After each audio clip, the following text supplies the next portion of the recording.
this training to commissioners are to, first of all, increase your knowledge about Open Public Meetings Act and the Public Records Act, and decrease any potential risk that you might have. Our intent is also to decrease potential violations of OPMA, which is the Open Public Meetings Act, and reduce risk of lawsuits against the city, and eliminate any inadvertent or accidental violations just by giving you the knowledge of what OPMA covers. So OPMA is, as I said, the Open Public Meetings Act, and the state's intent behind passing these regulations back in the 1970s was to, that the public should be able to observe any city business being conducted, whether that's in a physical meeting space or now in the world of hybrid meetings, it also means in the virtual realm. So in a physical meeting space, having an open meeting means that the door to the meeting room has to be unlocked and the room has to be accessible to members of the public. Likewise, in a virtual space, it means that the city clerk's office is publishing the meeting links and call-in information so that members of the public can attend if they so desire. So one of the roles of the clerk's office is we publish agendas for all the boards and commissions, staff. Well, we used to for all the boards and commissions. Their staff liaison does that now with guidance from the city clerk's office. But that information on how to attend the meetings is a part of your agenda. And the agenda also lists out what you're going to be discussing and what's going to potentially be acted on by you in your advisory role to the city council. So the basic requirements of OPMA are that all meetings of a governing body of a public agency have to be open to all persons. Any final actions adopted by the body at a public meeting has to be open, or if the actions were adopted when the meeting wasn't open, then those actions are invalid. So any kind of secret voting or any voting behind closed doors is not allowed, and the state would invalidate any decisions that were made at that meeting. So what constitutes a meeting? We have two kinds of meetings, regular and special meetings. A meeting is basically defined as a gathering of a quorum of your body. And a quorum, you guys have a quorum of, what's your quorum, 4? 4. Yeah. So if 4 of you meet, that is a meeting of this body and has to meet the requirements of the Open Public Meetings Act. So we just made it. Mm-hmm. Yeah. Yes. She counted. Yes. I don't mean to interrupt you, Chris, No, that's but fine. so if only 3 of us had shown up, then would we just have all gone home? Yeah, Cancel the meeting. you'd Yes. have to cancel the meeting, yeah. Yeah, and then it would, there would be a process for us in the clerk's office to note that the meeting was canceled due to a lack of quorum, so that if somebody in the future were to say, oh, I wonder what happened at the meeting of the Human Services Commission last week, and they would look and they would see, oh, nothing took place because they had to cancel for lack of quorum. Thank you. It's a good question. So your regular meetings are scheduled second Wednesdays of each month, 6:30 p.m. Your meetings are held here in the Steelhead Room. So that is your regular meeting time. If you were to meet outside of that time and place, it would be referred to as a special meeting.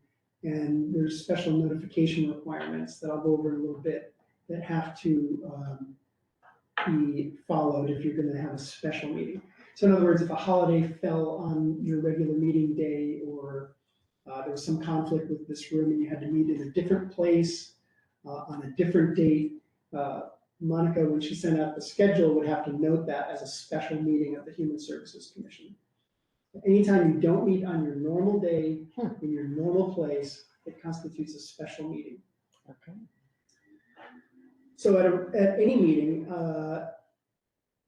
you as the governing body can take action, and those actions can include, they include but aren't limited to necessarily receipt of public testimony, that's an action.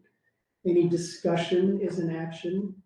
Any reviews of information, any deliberations, considerations, evaluations, or final actions. Those are all considered actions.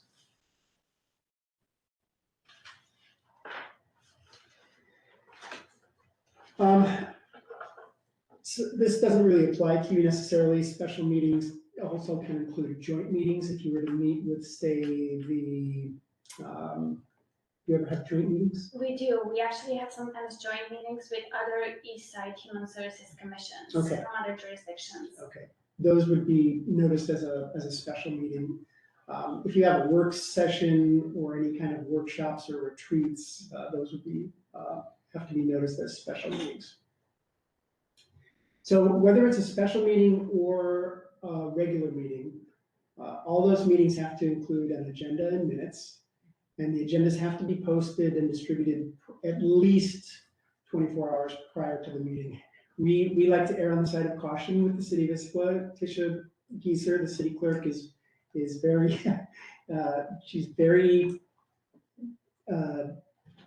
very insistent on the fact that at least 48 hours, preferably 5 days notice.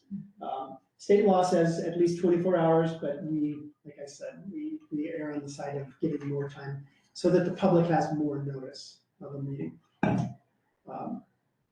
So public comment is not required at your meetings, but we and the city council and the mayor feel that that is valuable and should be included as part of the agenda. I'll make one final note about special meetings. At a special meeting, by state law, you are limited at a special meeting to only discuss and act on things that are on the agenda. So if you have good of the order and somebody brought something, actually technically you shouldn't have good of the order on a special meeting agenda, because if somebody were to bring up something under good of the order, it couldn't be discussed or acted on. So that's just a minor technical note, probably more information than you need, but now you know. This also doesn't apply to this body, but I'll just let you know that the Open Public Meetings Act has things to say about executive sessions. So executive sessions are for discussion only. You can't take action in them. And executive sessions are typically limited to litigation, personnel issues, and real estate sales and acquisition. So really, almost, the odds of you guys having to talk about something like that are 1 billion to 1. But just so you know, if you ever are in a situation where there's an executive session and you're on a body, then you can't act on anything in the executive session. You have to come out of executive session to act on whatever it is that you discussed. So as we mentioned before, this body's quorum is 4. So that leads me to some points that I want to make about what's called a serial meeting. You guys can travel and gather together as a group. Normally,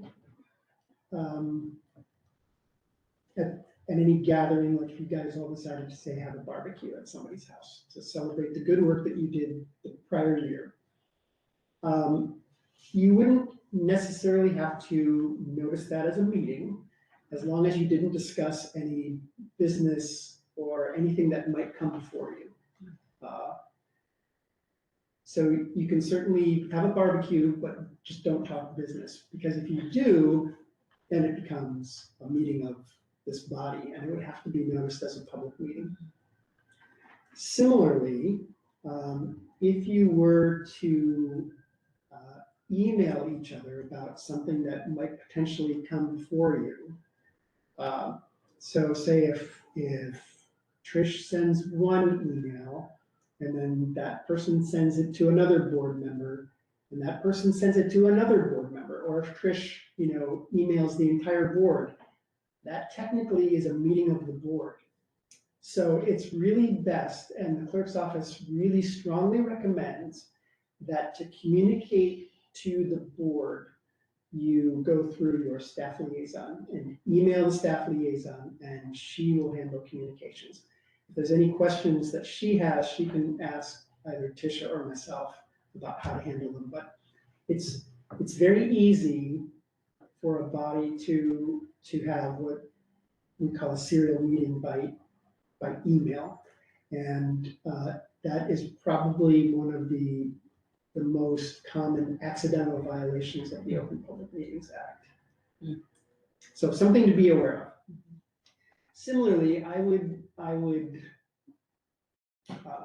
well, we'll get to this in a minute under public records. So again, I just want to stress that anytime 4 of you meet, that's a meeting of, at least 4, that's a meeting that has to be noticed to the public.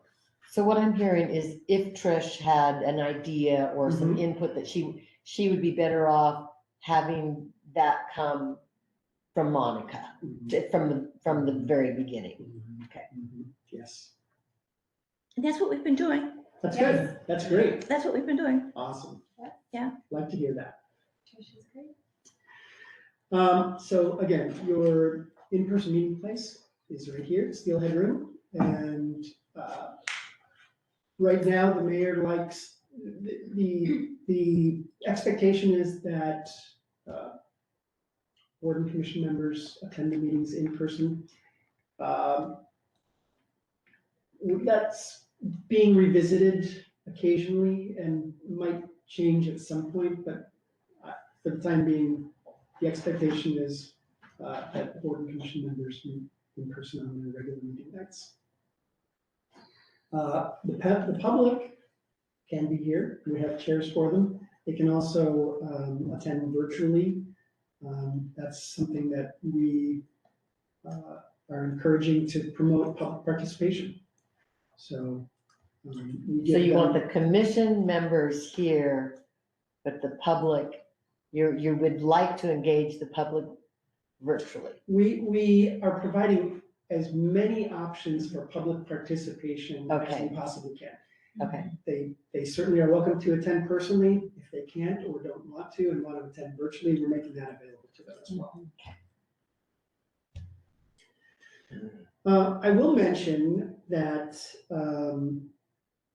we do have a stipend policy. If you're interested in that, there's a $50 per meeting stipend that you could apply for if you meet income eligibility requirements. So that is something that if you had further questions, you could ask Monica about, and we could get you that information. Just wanted to make you aware of that. If you know you're going to be absent for a meeting, please let Tish or let Monica know as far in advance as you can. That's just so that we can note your absence. And I want to note with that, I think it's helpful, as you saw, we have a quorum tonight, but if sometimes there are last minute things that come up, if you know in advance that you're gonna be absent, at least I would love not to put you on a wild goose chase and cancel the meeting in advance if we have to. And rather than I would feel bad having perhaps 3 commissioners here in person and then we just say hi and bye, right? So yeah, I appreciate it. And I think everybody's doing great. I feel like everybody's connecting and letting us know. And then there are always things that come up last minute. And I think, sorry, Chris, I don't want to take up your time, but I'm realizing, as you may recall, Jamie just transitioned from our commission to the Planning Policy Commission. And then we have now a smaller commission. I was actually thinking if I need to connect with our Chief of Staff, Tina, to do a mid-year recruitment, but I think we are going to be fine because in January, February, we already started the recruitment for new commissioners. So we also kind of like, we are low on commissioners as well. Right. Right. I just wanted to note too that that stipend is for all boards and committees. Yes. Mhm. And that's developed by the Human Mhm. Services Yes. Committee right there, so. Yeah. Oh, wow, wow. I was so proud when I heard you say that. Yeah. Good. Oh, This commission created a very That's good awesome. committee. I'm glad Thank you that's- for bringing that up. nice. Good to see you. So I did mention penalties, and there are penalties under the state law for violations of the Open Public Meetings Act. Now, just telling you this to make you aware of it. This is not to make you nervous or scare you or anything like that. So should the city find itself in violation of the Open Public Meetings Act, there is a risk of civil penalties against individual members of the commission, and the city could also be penalized, costs and attorney fees. Additionally, as I mentioned before, any action that the committee took or the commission took during the meeting in violation, any actions would be rendered null and void. The likelihood of that happening, of you guys knowingly being in violation of OPMA is so incredibly small. Between Monica being a good steward of this organization and I wouldn't worry about it. I'm just making you aware that there are indeed penalties, and if somebody were, deliberate and repetitive in their violations, they could face a fine. So it would be $500 for the first violation and $1,000 for any subsequent violations, but you guys are all. So I assume there's no commission insurance. Yeah, no, because you'd have to, I think for them I think for the state to find that penalty applicable, it would have to be knowing and deliberate. So, would not be for accidental violations. I don't think that the state would. And you'd have to have somebody complain too, and file a complaint that you violated the OPMA. So the likelihood of that happening is so very, very slim. I would imagine if it's gonna happen, it's gonna happen at city council meetings, City council meetings, yes. not Yeah. boards and commissions. Possibly planning policy as Yeah. well. One area of risk though for this commission, because I think it's fresh in your minds, I'm gonna bring it up. It is the Human Services grant recommendations, Yeah. right? If you recall, Yeah. while you all did homework individually and you worked in small groups, the final decision and actions, we only took them with a quorum during our regular meetings. And that is something, definitely, we are gonna keep an eye on it and we know, but we discuss, but we take the decisions in the meetings, right? So that's something to keep, because I think that's probably the one that, That's a good point. for this commission could be the highest risk that I foresee in terms of actions taken that could be sometimes. And if you remember, our little subgroups were never more than 3. Yes. Yes. So that's why, we were, Perfect. And we didn't take any final decisions in Mhm. those, only the full Mhm. commission takes decisions there, so. You probably have all done your online acknowledgement form for the Code of Ethics. We'll work with you. But I'm assuming that all the rest of you have done this already. It's a good idea for you to do it also, yes. You can skip over it. All right. Now on to the Public Records Act. Oh, so exciting, I know. Clerks get excited by this kind of stuff, but nobody else does. It's actually exciting, though. I don't Do you know. like it? I do like it. Well, good. I want to know everything. So what are public records? Well, public records are just that. They're records that the city or its organizations create, and the public owns those. So as a local government agency, we're legally obligated to keep the public records organized and to make them accessible. Public records are anything that's written or recorded in any format that is prepared, owned, used, or retained by the city. If that sounds like a lot, it is. It really, really is. Location of the records doesn't determine whether it's a public record. This means that you can have public records on a personal email account or in text messages on your personal phone. So those records still have to be managed by the city and disclosed according to state laws. So for that reason, we highly recommend that you use a separate email address for your board and commission work if possible. And avoid mixing city business on your personal cell phone or on your personal email accounts. So, I mean, if you can't or don't want to, okay, that's fine. But if somebody in the future were to say, well, I think that, the Human Services Commission violated the Open Public Meetings Act by having a serial meeting, then your phone records could be subpoenaed. Now, would they look at all the personal data on your phone? No, they would look for things specific to this. But if you don't want somebody looking at your personal records, then that's why we recommend setting up a separate email account or something like that for doing your business. So is there availability through the city, like the school districts have? Yeah. For each teacher has something through the school district. Is there something through the city that is Issaquah, Washington, Right, good question. So for council members, there is, for boards and commission members, I do not believe so. Might be a discussion. Might be worth a discussion. I was wondering the exact same thing. Yeah, I mean, And every time someone comes in, they just get an email. Yeah, And council members have city issued cell phones, right? yes, they do. And city issued laptops. Yes, they do. Yeah, so yeah. We'll work on laptops next. Email would be good. So there's a few exceptions for what's exempt or could be withheld from public disclosure records if somebody were to want to look at your phone records to see if you were texting all the other members in the committee. Social security numbers and credit card numbers are obviously exempt from disclosure, but your application to serve on this commission's not. And the state, state aims to protect openness and transparency in government, and they typically err on the side of disclosure rather than withholding. Just so you're aware.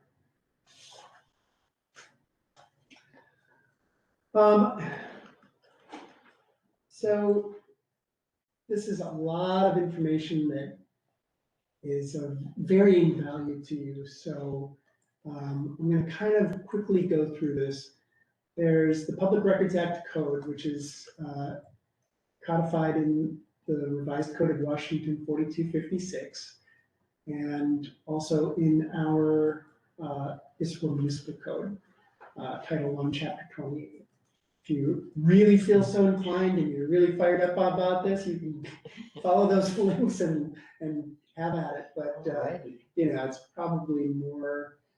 It's pretty dense reading, and it's probably more than you need to know.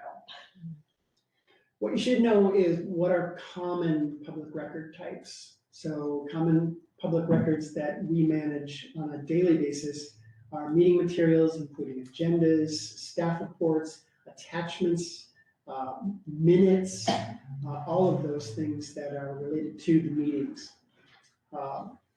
Any communications, so emails, texts, social media posts, and those are more for city council and things like that. You guys don't have a social media presence, do you? Not much. We work in communications on that, and so that's handled. Right. So any notes and reference that were created or used for work. So if this committee, say, had a retreat and you had handwritten notes that you were taking during your deliberations for human services grants, those could be subject to public disclosure. What can you throw away? So any notes or reference materials or copies of records that exist somewhere else, any meeting materials or notes that are of transitory nature. So if our wonderful intern took handwritten minutes, but then made them into official minutes, then those handwritten minutes could be thrown away because they're considered transitory. So any records that you have that the city does not have, and any records that the staff inform you have to be preserved, those have to be held on to and cannot be thrown away. So that's all I'm gonna talk about for public records. All this sounds kind of intimidating. It's really not. You've got Monica at your back, and Tisha and I provide pretty close support for Monica. So the chances of you guys making any kind of mistake, even an unintentional one, are so astronomically slim that I think you don't have to worry about it. But knowledge is power, and now you have all the, well, you don't have all the information, but you have a good foundation from which to work. So if you have any questions, I'm happy to answer those now, or if you want to contact us later with a question, if something comes up, feel free. Yes? Thank you. I mean, it's a really good reminder about that email. The other day, I wanted to reply all to something. I was like, oh, Yes. no. I don't even remember what it was. I was like, no, I better just do it. But it is a good reminder. Yes. Don't reply all. Good one. That's a very good reminder. So, we discussed having email for commissioners and Mhm. what would be the process doing that? We go through the communications folks, or do we have, that comes out of a committee or? I think what I can do is I can talk to the city clerk about that and say that you guys seem to have an interest in seeing if that's a possibility.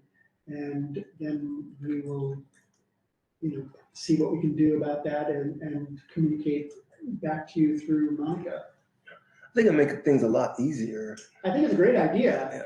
You know. It just becomes, another level of records management for the Right. city. But even the public can say, I want to see who's on a commission and pull. I don't know if you want them to do But they personal can already emails. do that from the website, I think. They can Yes. see who's on and what their term limits are. I'm pretty sure there's a little sidebar. Yes, you do have that information is available already online. Yeah, Yeah. Yes, Mhm. so that is available with names and terms for everyone. So I have a question. So like when Monica sends us out the agenda packet on Fridays, Mhm. and I have a question, I should not hit reply all. Right. Yes. because that would make it, Isn't that interesting? Okay. Mhm. Even if I think my question is beneficial to the whole community. Absolutely. So Yeah. typically, Especially probably then, Yeah. because you start a discussion that should be addressed in Right. here. so typically what happens at the council level, when they have a question about anything on the agenda packet, they will ask the city administrator while Bob puts the question. And then he will either answer the question to everyone or have staff send, a response to everyone.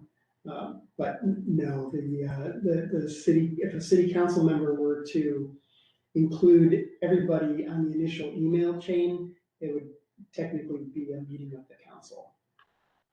Okay, but also for commissions and boards. Mhm. Yeah. So even if it was something like, Monica, I think you made a typo about the date. You just direct that directly to Monica. Okay, well, that's just, yeah, okay. Yeah. Something, so how innocuous, whatever, just don't do reply all. Just don't do reply. Okay, Yeah, got it. Just don't. Yeah. And depending on what it is, then like Chris said, I can just answer the question and sure. share with everyone, or if it's something that it should be discussed in public, then I would say that's a great question, let's discuss it at the meeting, so I'll add it to our discussion. Absolutely. And if it's a typo, please notice it and I can make the change, and then we'll still come back because we already published the minutes. That's a good example, right? We have a few options. I can make the corrections and then republish the agenda and notify that we republished with modifications. Or I can make the corrections and bring it to the meeting and share in public that we made those changes to the minutes. Got it, yeah. So we have options for depending on what your questions are or what your suggestions. Yeah. Well, Does anybody else have any more questions for Chris before he goes and enjoys his evening? Enjoys the smoke. smoke, oh gosh. Thank you, Chris. All right, We thanks, certainly know Chris. how to get in You're touch welcome. with you. All right. Thank you. Thank you, Thanks, Chris. everybody. I appreciate you. You're welcome. I feel like I've been through this training quite a few times now, and every time there's something new that I still learn. Yeah, likewise, Yes. likewise. So, Okay, so we're gonna jump back to the staff report. Thank you, Trish. Yeah, Commissioners, I have a few updates for you tonight.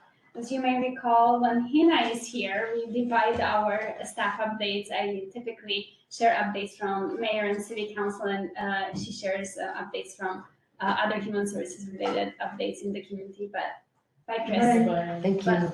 I'll do that tonight for both of us, and I know we all miss Hannah, but she's great at home with babies. Just a brief update from City Council. I'm not sure, some of you I know that may follow City Council matters, some others do not, but I wanted to share that we are anticipated adoption of the 2023-2024 city budget on November 7th. That is scheduled for adoption. The City Council has been in deliberations in the last few weeks, great conversations. A couple of human services related items that are included in the budget, along with everything else from staffing, right, and everything else. But I want to call out the human services grants that your recommendations that you made, those are scheduled to be adopted by City Council on November 7th. And also you heard me talk a little bit about the emergency housing program that we are piloting in next year. That is also scheduled to be adopted by City Council. And at this point, we don't foresee any major changes. Of course, things can happen. The council still deliberates on November 7th, but that is the anticipated adoption. Very excited. And I must say, I'm just so honored to work at the city, and also from someone who attends other regional meetings and sees other jurisdictions. I think as a city, and just seeing how efficient our process is and how smooth the budget process works when other cities are deliberating at midnight and 1 o'clock in the morning, and they are here close to the end of the year during holidays. I'm just impressed. I'm just so proud of our city. So that's in terms of City Council work and budget adoption. I'm not sure, I wanted next to talk a little bit about updates from Mayor Pauly. I'm not sure if all of you are signed up to receive Mayor Pauly's newsletters. And if you are, that's great. That's all I wanted to say. If you are, I know that you received those. If not, I just wanted to, please let me know. I'm happy to help you sign up to receive those. Mayor just released today a newsletter, and you might have seen there's a broadband assessment. I know that there's been concerns throughout the city with internet, so please take some time to fill out that survey. Also interview with Chief Schwan in that, and then highlight of city dashboards, and one of those dashboards is our homeless outreach dashboard. Please know that that is updated on a monthly basis. Typically in the first 10 days of the month, we try to update that, so there's new data coming up every month. Okay, so those are my brief updates from Mayor, City Council. Other human services related updates. One event coming up along with Halloween around that time, we also, our Latino community celebrates the Day of the Dead. The Issaquah Latino Circle, which you fund, the commission, they are organizing an event, actually 2 events. One, it's going to be at the Shell gas station, on October 27th, I believe. And then the other one is on November 4th, on Friday, here at the community center. So there's going to be music and activities, learning about the Day of the Dead event, definitely family friendly. So please spread the word. And Have you all been to it? It's wonderful. Yeah. Okay. You know, typically they do the altar in the depot. Are they still going to do that? So no, we moved the altar is here gonna be at the community center at the entrance, and Oh, there's okay. also a mini altar outside at the gas station where there's gonna be also a Latino market Okay. on the same Saturday when the zombie walk is happening. Okay. But the big altar is gonna be here at the community And you know, center. they probably had it at the community center Last year, yes, Yeah. yes. So they had to take a break during COVID for a year, but you're right, previously, before COVID, it was at the depot. Yeah. So it's a great event, lots of music, arts for kids. So yes, if you have a chance, please come. So that's that. And then we are heading into the fall winter season with holidays, and many of our nonprofit partners have fundraiser activities. The Issaquah Meals program is going through a fundraiser right now. I'm happy to share their website if you're interested. The Issaquah Food and Clothing Bank is starting their annual fundraiser, and you perhaps know they also have a walk and holiday Turkey barn. trot, yeah. The turkey trot, it's very popular. I know the Influence the Choice, and I'm not sure that they have fundraiser, but they have quite a few events coming up at the end of October and in November for educating the community on drug use for kids and mental health for youth and teens. So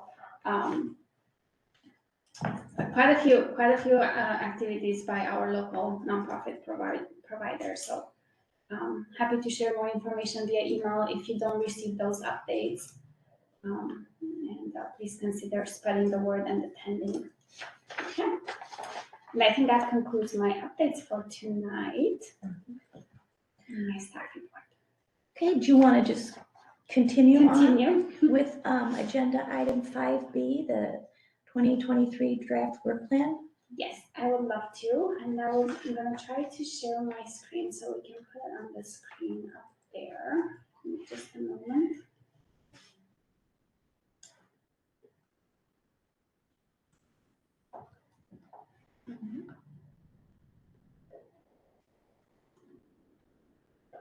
You would think that I have this sharing of the screen figured out.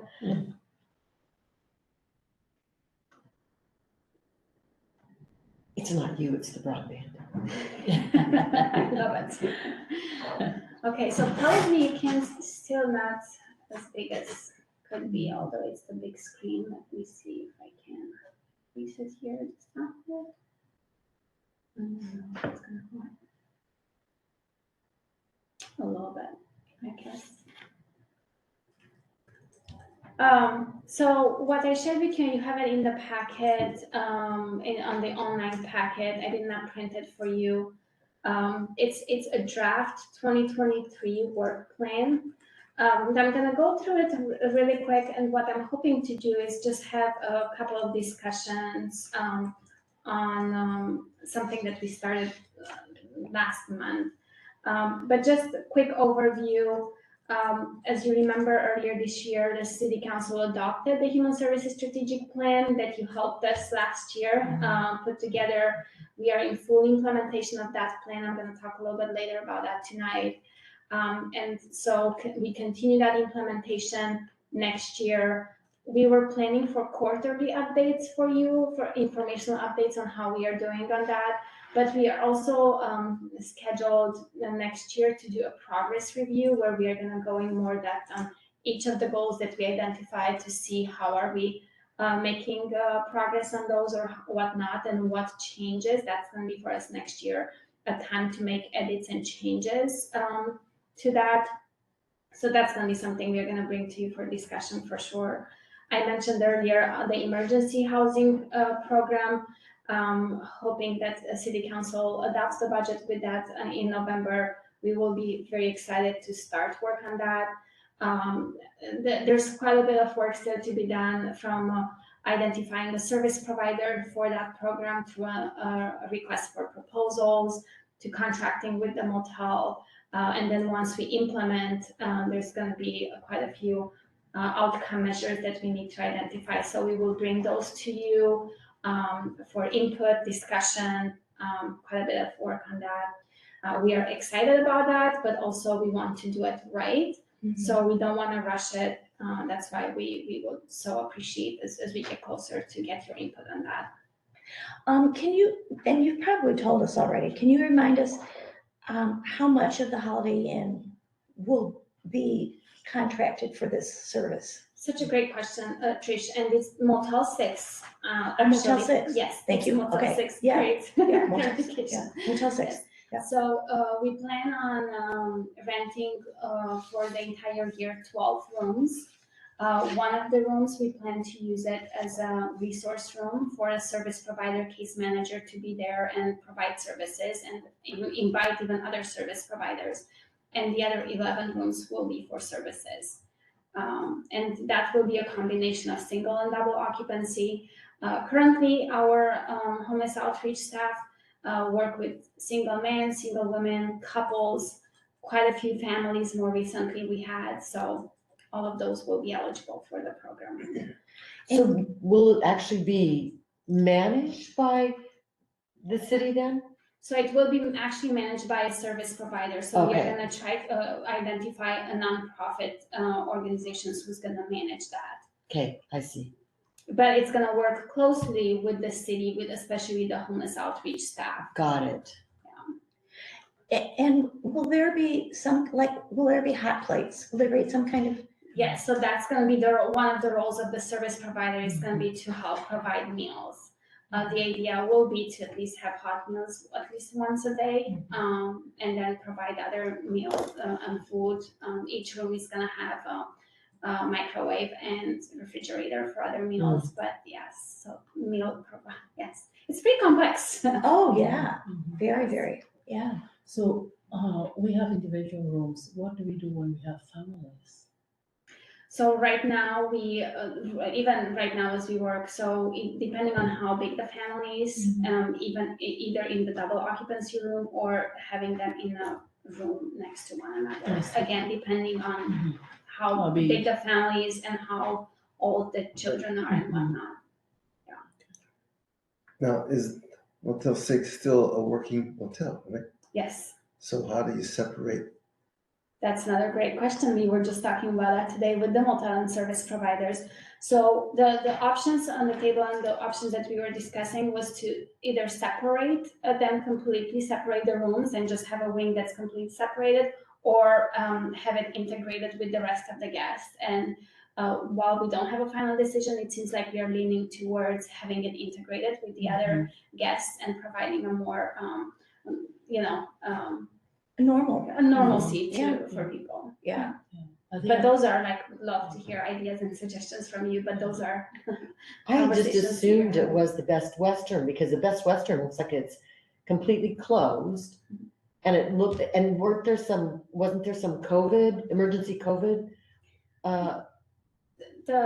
Yes, that was the Holiday Inn, that was the Holiday Inn and. Oh, I thought it was the Best Western. Okay, n- across the not- street from the Motel 6, kind Oh. of.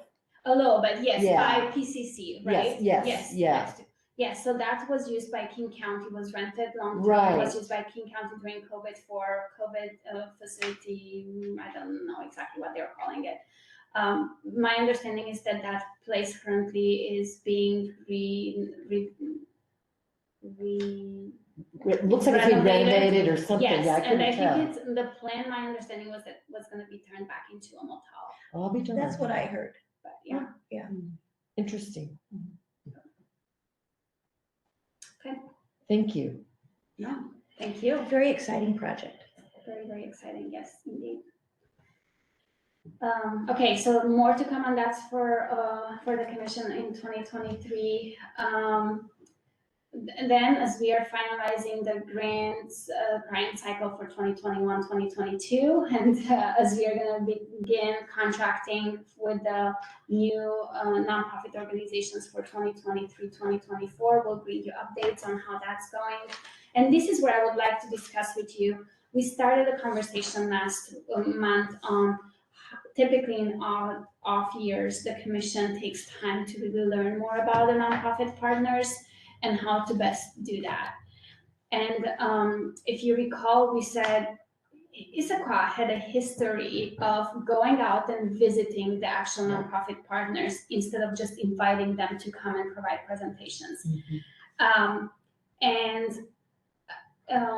Interestingly enough, I just had earlier this week a meeting with the BIPOC nonprofit partners on the east side. And their suggestion and recommendation was also, please do come and learn about our services. And but don't call them site visits. Please don't come and say that you are monitoring us. We want you to come and really genuinely be part of what we are doing and learn what we are doing. So I thought that I wanted to bring that feedback to you because I think as we are trying to decide on whether or not to visit or whether or not to invite agencies here, I think it might be worth taking that into consideration. I think last month we also said it's too big of a challenge to ask from a volunteer commission to visit all 47 programs that we are going to fund next year, right? I think that's too much. What we can do is a sample probably, unless I think there are options, but one of the things I wanted to bring to you for discussion is perhaps since this commission was so focused on equity, you created the equity board, we could consider visiting all the culture and language-based organizations that are focused on more equity work. This way you get to know them all. Yeah. If we want to sample, that's one option. If you want to try to take it on to visit all 47 programs, I think that's a total of 39 organizations or 30 some, because some organizations have more than one program.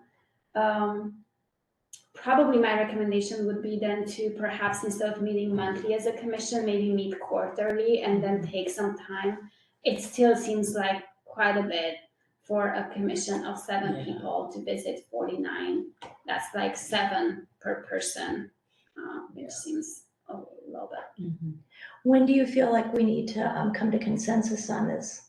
I think the earliest the better. We don't need to come to a consensus tonight, but I would recommend that probably in January we want to kind of like have a plan of how we want to go about it, because it takes us quite a few weeks to Set everything up. and start that. So probably we would start visiting sometimes in March, and so before you know it, you have summer vacations, and January, February, the latest would be nice for us to have a decision on this.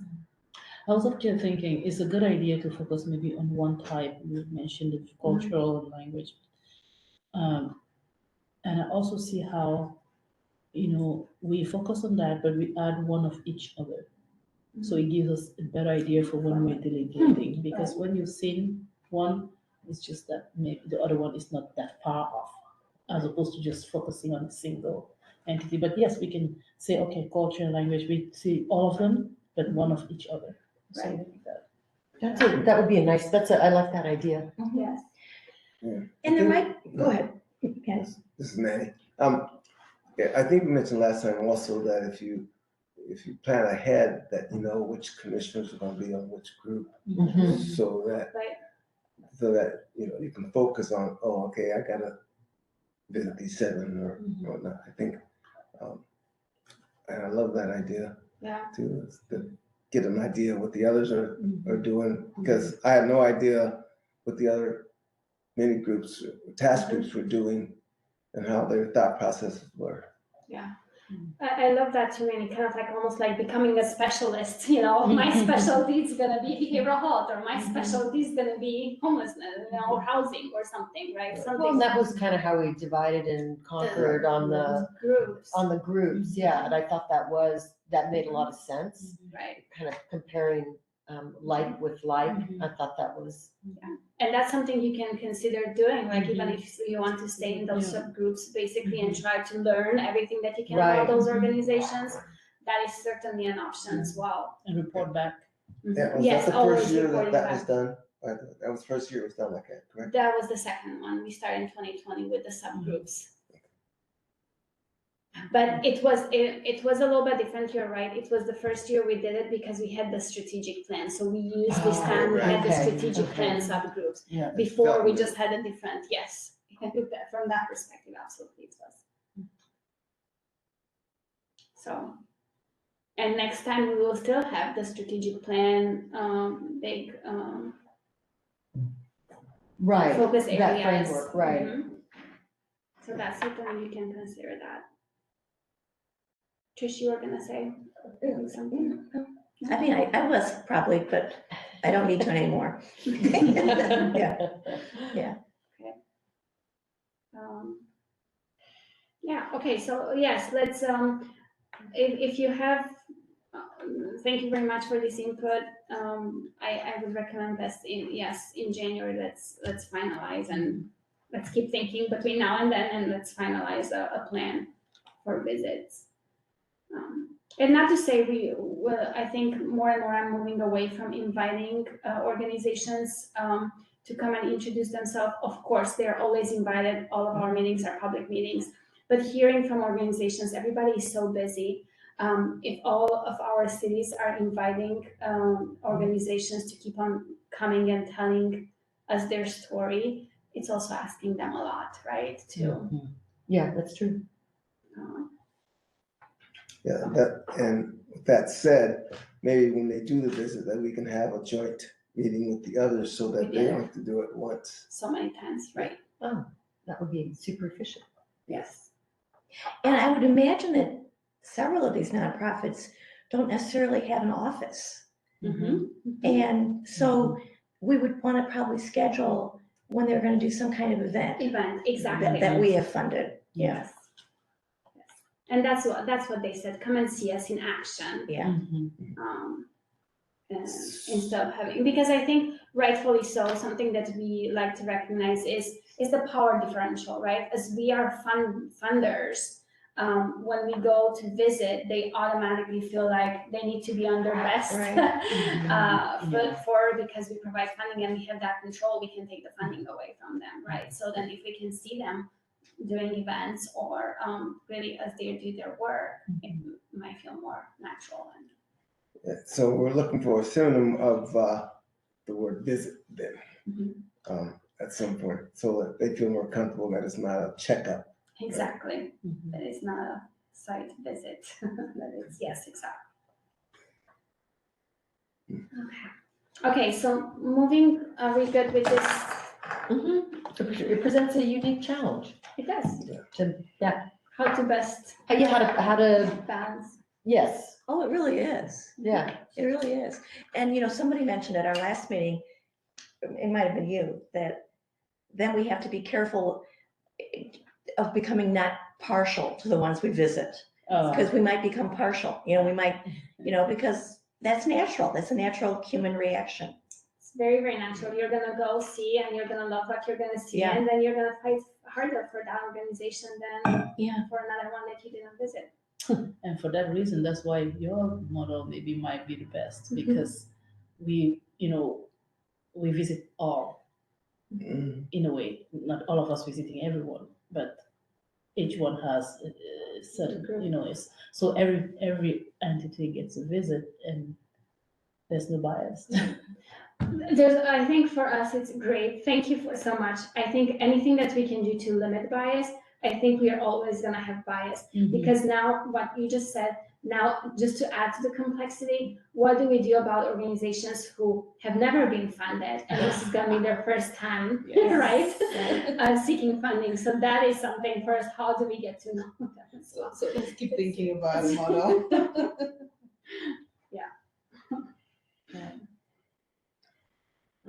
But yeah, great conversations.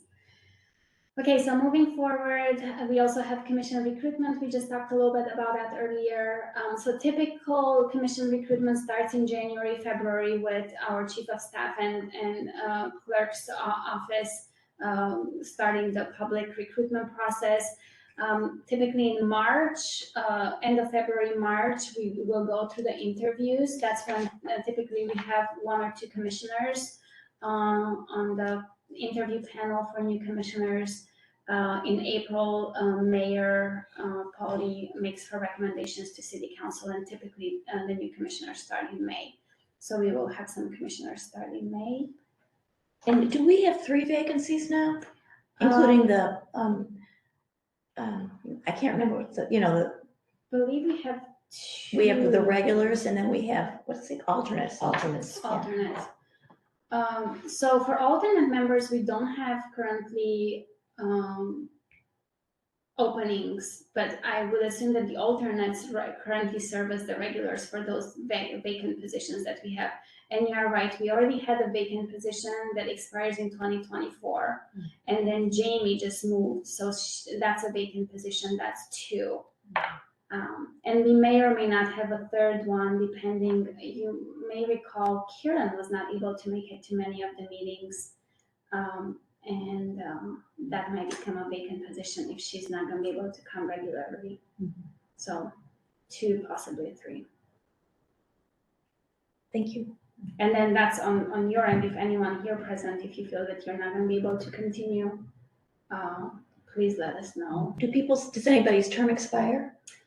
Great question. In Yes. 2023, yeah. We have Pat, your position expires, so then you can reapply, and Jaime's position expires.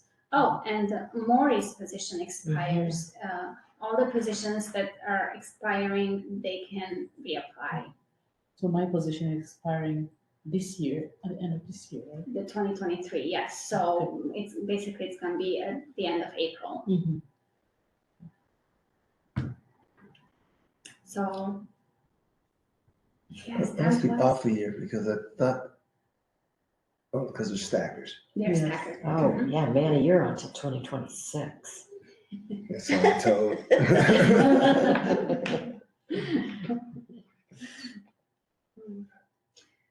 Okay, any questions about recruitment? Then we are also gonna have some regional, just looking at the regional human services landscape. Sometimes we used to be, prior COVID, we used to have 2 meetings per year that were joint Human Services Commission meetings with the other commissioners. We are still in discussion to see if we can bring those back to life. I think there are always good opportunities for training and whatnot. And that would be considered a special meeting in addition to the regular monthly meeting? Yes. So good, so good. Just listening. I'm also That was a test. I'm also entertaining a joint meeting with the Equity Board next year. I'd love to see that. Would be nice. There are some requests. For example, the transportation, the engineers in transportation have some different items for next year, and they requested to get input from the Equity Board, but also from vulnerable low-income population. And I said, why not? Let's bring the commissions together. So more to come and talk on that, but also other opportunities for coordination and training, I think, would be great. Also, there are quite a few regional level, more information from the Regional Homelessness Authority as they are working on their 5-year plan. We know that the Human Services Forum, Issaquah Human Services Forum, is going through some organizational changes, and as they consider collaborating and teaming up more with the Alliance for Eastside agencies. So some more information there. And then just again, tracking anything else that we are doing in human services. So I foresee a pretty busy year for you as a commission still next year, although you're not reviewing grants. It's a great way to use the year. Yes, great year. Any other questions before we move on? Preston, do you have any questions? Okay. Do you find this helpful, Preston? You're learning a lot? So you're moving on to I am. Human Services Strategic Plan, right? Yes, Okay. thank you. Yeah. Okay, so just a brief update for you tonight on the Human Services Strategic Plan and a little bit on the Human Services grants. I wanted to give you a little bit more specific information on what we are going to focus on next year and where we are this year. So just a brief refresher for maybe some of you who are newer or others who may not remember, we had a long year. Again, a city council adopted the human services, our very first human services strategic plan in March. This is a 5-year plan that would guide not only the human services funding allocations, but also any policy level discussions and other special initiatives.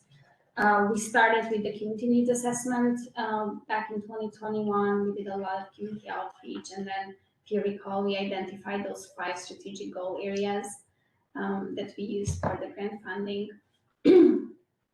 I wanted to provide this visual. I shared this a while ago also with City Council. That also our Human Services Strategic Plan, we have a variety of initiatives. This is just a quick visual on those based on the type of funding. So within the strategic plan, we have initiatives that can be completed just with existing human services staffing. And those are often, we share resources, we provide technical assistance to nonprofit organizations, we coordinate training needs, and so forth. So those are those types of initiatives. Also, the bulk of what's in the Human Services Strategic Plan are initiatives that can be funded through the Human Services Grants Program, and you're closely familiar with that. And third, but not least, we also have initiatives identified in the strategic plan that require additional one-time or additional ongoing funding sources. The perfect example for that is the emergency housing program, right? Okay. So that is noted there. In this category, there are a couple of others, especially focusing on multi-service centers in Issaquah, bringing additional services within the city and whatnot, focusing more on culture and language access services. So just a brief visual on that. This is another visual, what we call, this is our plan on a page. Everything, the entire strategic plan on one page starts with our vision, what's our hope for Issaquah. Then we, on the left-hand side, we have identified the focus areas. These were the focus areas based on the needs assessment, right? And then based on those needs, we identify the goals. And so the 5 different goals, the large goals, within each goal, then we also have strategic approaches and specific actions. And the actions are those very specific things that we are tracking for outcome measures, and that tells us how far we are from meeting those goals. I'm not sure if we want to read through all of them. I think I'm going to skip, but I can pause for questions if anyone has questions so far. Oh, I don't know what that was, but it's back. This is another just brief visual on where we are with all those action items and the status. I can tell you the light blue are those who are on track, and the darker blue are those who are complete. We define complete as those that are completed for this year. Some of the goals in the strategic plan need to happen on an annual basis. And then, as you can see, there are quite a few that are still on track. There is a chance that by the end of the year, we might be delayed with some of them. We are trying hard. We are a little bit low on staff, as you may know. But we are going to try hard to make sure that we completed everything that needs to be completed for the year.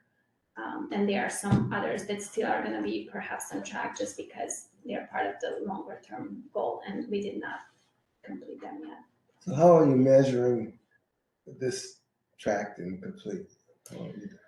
So I have a long spreadsheet. We use Excel. We have a long, complicated spreadsheet where basically we went, as you saw, from the general goals, strategic intervention, and specific actions. So we have all the actions highlighted in Excel, and then we have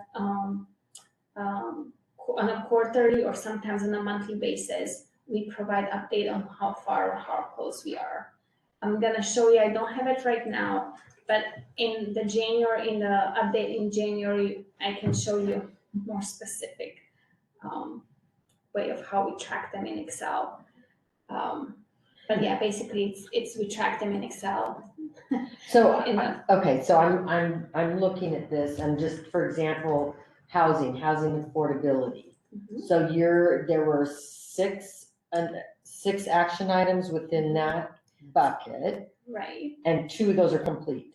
2 of those were complete for this year. So Okay. depending on what was completed and what was there for this Got it. year, it was completed, and 4 are still In process. in process. Okay, Yes. thank you. So, Yes, and thank again, this is a 5-year plan, but we are tracking also on an annual plan, right? Yeah, so we are So- spreading it in kind of like what are we completing this year, what are we completing Mhm. next year, and so forth. And for example, we have one goal that's gonna be the same for each of the 5 years. The goal is, or the action item is to organize at minimum 2 community resources per year to inform the community of the available resources, right? So that is, we have it for 5-year, but we also have it, it's per year. So then at the end of the year, we are gonna look, did we complete 2 community resources to educate the program? And then we go further into that, because it's not just like, okay, check the box, we did it. We also committed to track the number of people who attend the resources and conduct surveys on satisfaction surveys on the people who attended those. And so, and that's, for example, how, does that make sense? We would track specifically that. I'm happy to see that you're saying that you're not just checking boxes off. Right. Actually, That it's a that's- yes or no, we dive deeper to track attendance and see from one year to So- the other. You did 2 already this year, We because the new week, I mean, what was that called? Welcome week. Welcome week, and then the Chalk Art Fest. Yes, Yeah. yes. So those were, yes, intentionally too, again, like on a monthly basis, we would look at, okay, at the end of the month, did we stay on track? Did we accomplish what we proposed for this month? What do we have for next month? And that's why I know we are in October and we're coming up in November. There are a couple of things here in the area. This is what, this is where, as I was checking them last week, okay, I'm like, there's a risk that we might not complete this, but what we still have left that we did not start is more actively promoting resources for aging in place. So that's something that's going to be a focus for us before the end of the year. The local emergency housing program, I think that is, but that's going to continue because it was part of the identifying services for homeless individuals. The second piece though that I'm not concerned, but a little bit, I'm hoping we can make it. We committed to providing training for supportive housing providers. And I have some meetings, there's a lot of planning that goes into that. And I wanna make sure that we are also doing something that's helpful for supportive housing providers. So I'm currently meeting with some residents, just learning more about what's helpful and what's not helpful for supportive housing services.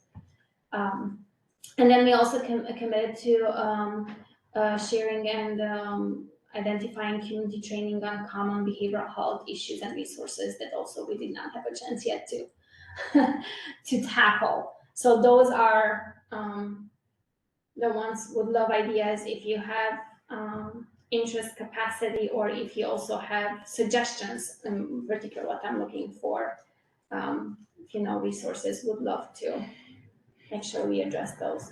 And heading into the holidays, push comes to shove, I think it's more important for us, again, not to just check the box, but do something right. If that's gonna mean that we are gonna be delayed and we are gonna do it next year, I think then we are gonna do it next year. It's,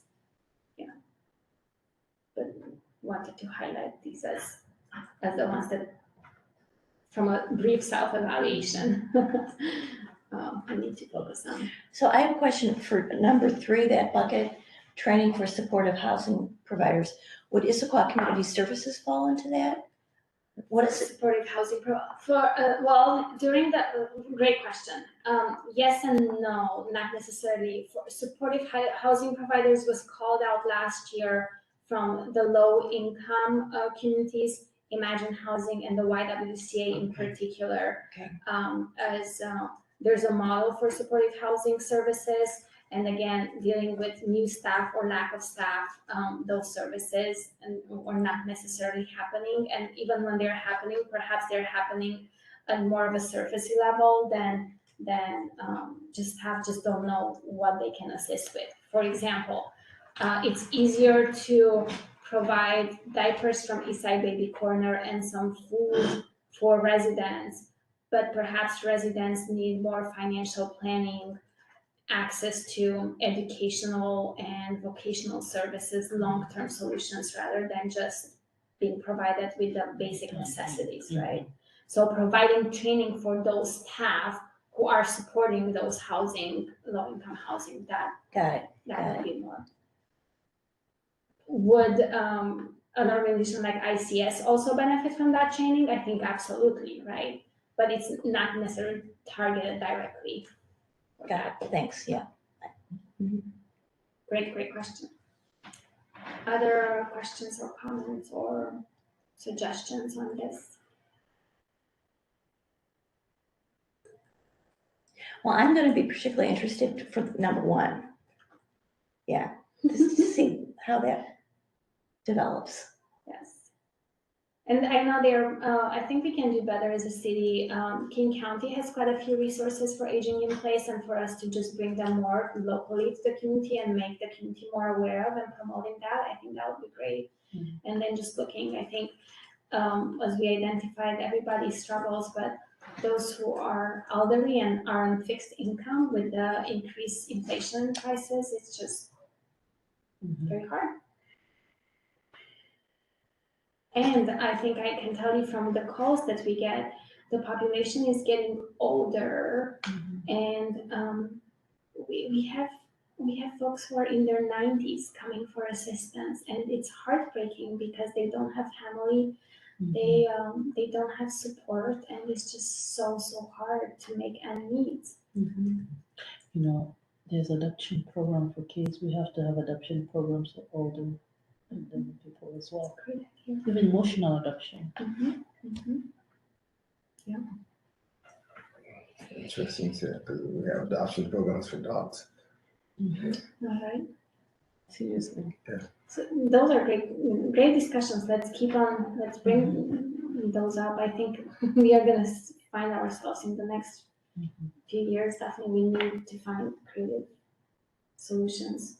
Even overall in the population who becomes homeless, there's a clear evidence that there are more and more older adults who become homeless because they get pushed out of housing. So, yeah. Okay, thank you, commissioners. Okay, sorry. So just a couple of words for you on switching on the human services grants. As you may recall, we the way we set up the contracts with our nonprofit partners is that we provide reimbursement on a quarterly basis. And all of the reimbursement that is provided by the city is just like I just called it, it's on a reimbursement basis. Because we use public funds, we can never pay an organization in advance. They need to provide the services, and then they seek payment and we reimburse them. So we receive quarterly reports from organizations, and then that's when, and invoices. And right now, actually, we are in the third quarter reporting period. The reports are always due on the, for the first quarter, they are due in April. For the second quarter, they are due in July. For the third quarter, they are due in October. So we just received those this past weekend. We are still reviewing those, so I don't have information for the third quarter for you. This is just a brief overview of the second quarter report. But typically what we see, over 90% of the organizations, so if you think out of 57, over 50 of those always are able to send the reports in on time. They meet their quarterly resident goals and service unit goals. We always have a few organizations who are not able to do that. We never see that it's because the organization has any, if there's anything wrong with the organization.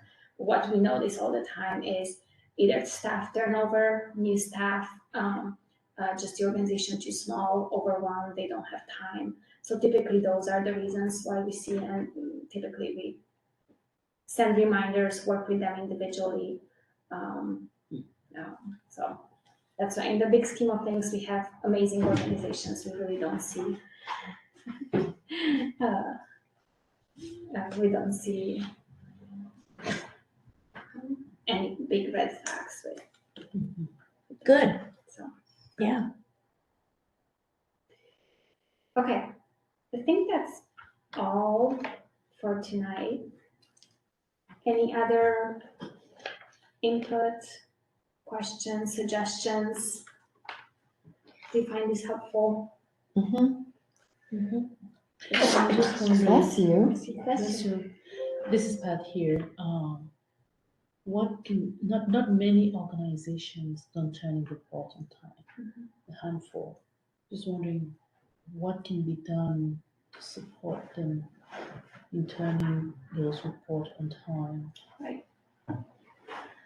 So some of the things that we are trying is sending them reminders in advance, right? Sending them reminder 2 weeks in advance. We have a few that that I think we can do better. Because let's say if you notice, then we invite, okay, let's sit down, let's see if we can help you with anything, making sure that we provide reminders. But perhaps trying more frequent meetings. I think the challenge is like if they're already so busy and you invite them for more meetings, what would be, right? Maybe are we sure that they do have a framework to collect the data they need and report using the data and not like scramble at last minute because they're already so busy? And how can we do to help them put together that framework as not just this round, but even the subsequent rounds, setting up organizations for success, say, okay, can you consider this framework for monitoring and evaluation?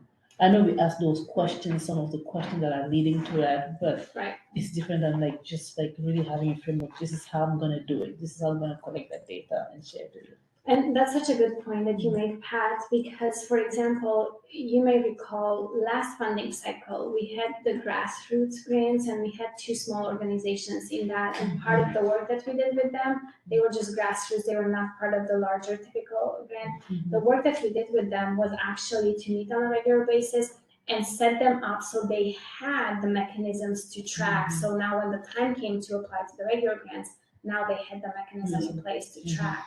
And I think that's a good point. We should look, perhaps we could look into one, the organizations who are not able to provide the reporting on time, and perhaps new organizations that we are funding this cycle to almost create a cohort and meet with them and try to provide that technical assistance, that training to have, because it's so much easier if you have the systems in place to track and do it as you go, rather than, like you said, scramble at the end of the quarter and trying to, because there's a lot of, the reality is we are asking them to track quite a bit. Yeah, and it's a big challenge, even for well-funded organizations that have been around a long time, that data collection and asking for numbers that actually help illuminate what we need to know, right, before we make those decisions.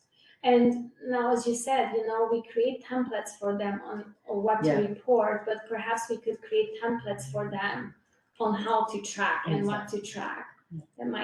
That be easier than them having to figure out, okay, if I need to report on this, how do I track this information? So the 2 grassroots organizations that you referred to, have they really blossomed then? As I say, did it work? Well, I think we are going to see this this coming year, because they moved from being grassroots to they're going to be in the regular pool where they're going to have to report that. So I think we are going to see that. Okay.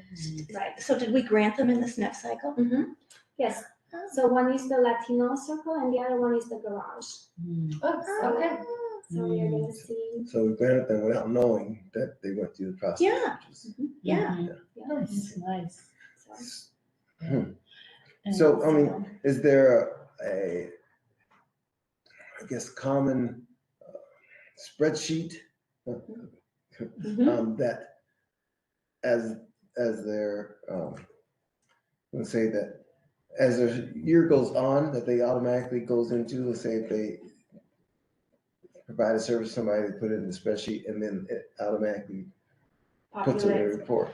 So that's exactly what I think, that could be a great idea for a need. I think I Yeah. see that as a need as you discuss that. So there isn't that what we have a spreadsheet where we are asking them to report. So we are asking them, okay, report how many residents you Right. served for each of them, report how many services you provided for each city. But we don't have that foundation to where like, okay, this is how I'm gonna count all the residents or the services that's gonna populate that. Right. I think Well, that would even- be beneficial for them. Even one that says, we served 3 today, and then at the end of it says, that's 5 total. Right, it's just automatically. I suggest you talk to Yeah. Trish. I see how this is more work on the human service in general, but it's an opportunity to have an internship at a higher level, master of public health or masters that are specifically on monitoring and evaluation from the University of Washington. They're looking interns, students at that level are always looking for internships, long-term, 6 months, a year. Right. You know, if you have that announcement, if you really put down what is it that is needed for some of this, and sometimes they're two professionals that just came back to school, and it's something they put on their resume as well, and they might really like doing that. So it's easy on the Human Service Commission, and we establish that relationship where every year we have, you know, interns coming from university level to do this. Right, using local college students, you know, to develop something like that. Exactly. Yes, that's great. No, great suggestions, great ideas. Something to consider for sure. Thank you. Okay, Did you want to talk about, okay, we already decided we're not having a December meeting, yes. but did you want to talk about the November? Sure, yes, let's talk under other business, before we close here. Commissioners, it's up to you. You didn't take a recess in the summer. Absolutely, I think we are in a position where we can take a recess both in November and December. And I'm gonna leave it up to you. I fully support whatever feels better for you all. November and December, or November or December? It would be for both. For both. Oh, We're okay. definitely not meeting in December, Mhm, and the question is whether we meet in November. mhm. And I guess I would just pose the question, is there a body of work that needs our involvement? Mhm. Based on information, it doesn't seem like there is necessarily, you don't need to have anything that you take action on, in November. So from that perspective, I wanted to wait and see how the council deliberations went for budget, but it seems like I don't see, other needs for, we were not asked for extra work, right? Got it, yeah. So, Well, how do people feel about meeting in November? I'm gonna be out of town, so it would benefit me if I didn't feel like I was missing a meeting, but I don't wanna be, I'm certainly open to, I certainly understand if you wanna move ahead. How do you feel? I think we've worked hard over the summer. It could be a good break and come back with very fresh in January to talk about those things that are starting in January. That's my opinion. Manny, do you have an opinion? I'm gone most of the month, so. You, what did you say?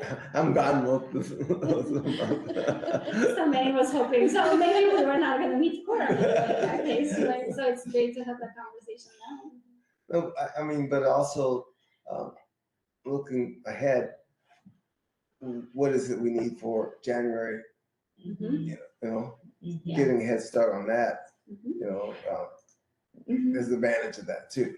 Yes, So, Yeah, Yeah. and that's why I think January we are gonna start pretty strong, right?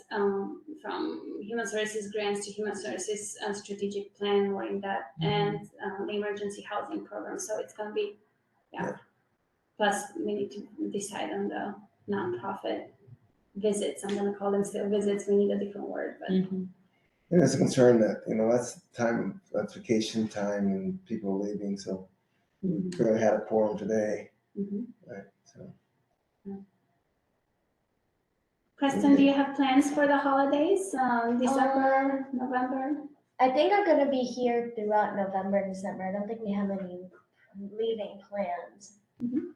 So I think I can come in the November meeting or the December meeting. Thank you so much for your flexibility. So the commission worked really hard over the summer. They had a lot of extra meetings as they worked on deciding on the human services grant. So that's why it sounds like the commission is thinking about taking a recess for the holiday season and starting back in January. Well, and particularly, I mean, if you need to put together the agenda and there isn't really much to put on the agenda for November, then yeah, it makes sense. And it sounds like everybody's okay by that. I mean, everybody that's here. Yeah. Okay. Sounds good. Well, in that case, I wish you all a good holiday season. I'm sure we'll be in touch via email with more other things and be in touch, but yeah. See you back in January here, same place. Yes. Does anybody have anything for the good of the order? That was the good idea. Okay, then me. Okay, meeting's adjourned. Meeting's adjourned. 8:04. Thank you very much. Thank you. Have you turned up the recording?